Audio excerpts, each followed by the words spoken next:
Hello, everybody, and welcome back to this week's episode of the Press Playbook, where we bring on a different BAM team member each week to highlight some of the cool placements we're getting for our clients. This week, I am bringing back on Julian, who recently got their client visual ping in Newsweek. Let's see how he did it. Julian, so happy to have you back on. Thank you for joining us. Yeah, thanks for having me again. Yes, so you guys got a really cool placement for visual ping.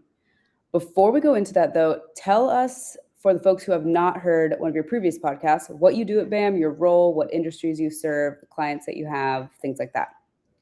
Yes, so I am Julian Palino. I'm a senior account manager here at BAM, where I've been for about 5 years, based in Huntington Beach, California. And typically, my PR experience revolves around B2B and B2C tech. I've also had a lot of consumer experience, which kind of plays into what we're going to be talking about today. My day to day role, I am executing and developing media relations strategies, campaigns, coming up with new ideas, and seeing what we can make happen. Love the whole consumer realm. I always think it's so fun. I'm always so interested in it. So, going into that, tell us about Visual Ping, what they do, their industry, all of that good stuff, too. So, Visual Ping is a platform that monitors specific web pages and instantly provides alerts. So, there is a consumer aspect to it. Anybody can be monitoring for World Cup price tickets, for example, or businesses use them as well if they want updates from like the CDC in terms of any new declarations that are being made. So they're used by over 2 million people, which is a very exciting way to get ahead of breaking news. It's almost like Google Flight Alerts for Sure. everything. Yeah. Google Flight Alerts for whatever you need it. I Mhm. love that. Super helpful. So, what was going on at Visual Ping at the time for this placement to come about? What was the circumstances? What internal conversations were happening between you and them? Yeah. We were live on a call, on a Tuesday call, and I believe Amazon Prime Day had just started that Tuesday. And Visual Ping has the ability to gather data very quickly from their instant alerts. So we had the idea of looking at Amazon's Prime Day deals and seeing how prices had fluctuated over the last month.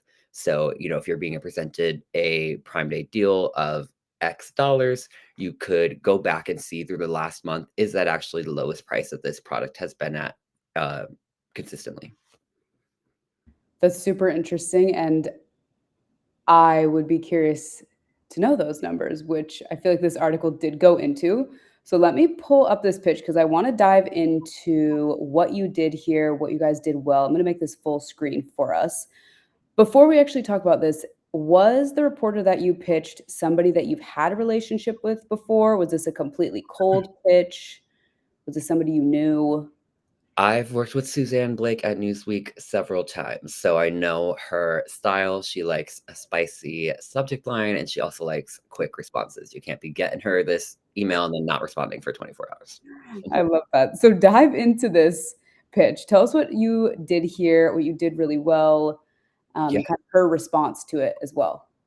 Yeah. Well, we wanted to have enough to build out a full article in Newsweek while at the same time making very clear what we thought the headline was. So, just placing myself in the consumer's shoes, which I think is what the key to consumer PR is, what headline would I be interested in? What would I want to click on?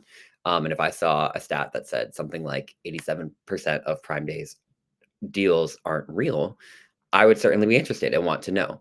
So once we had that headline stat, it was like, yes, that's what we're going to run with.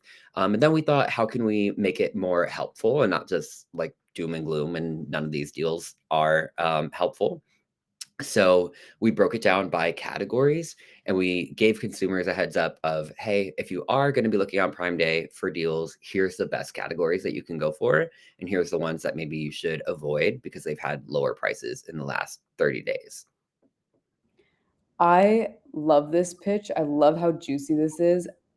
And I'm also happy that we're talking about this now because now I know. I would have never known that. So thank you, Visual Ping. Thank you, Newsweek. Super grateful.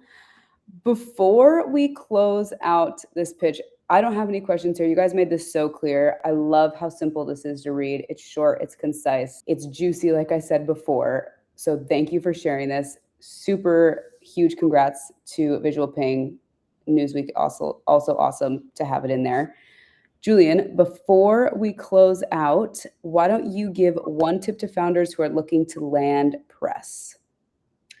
Ooh, my tip would be to trust your instincts. As soon as I saw this report come to fruition, I said, I need to stop everything else I'm doing and send this pitch right away because it's needing to be acted on now. I believe in it, so I'm going to act on it and not let anything distract me from getting this result that I want. So, yeah, when you know, and you should follow that instinct and act. And there you have it, folks. When you know, you know. Even if it's a little controversial, when you know, you know. So, Julian, thank you so much for coming on again. For everyone listening, we will highlight a different placement next week. And Julian, thank you. Really appreciate it. My pleasure.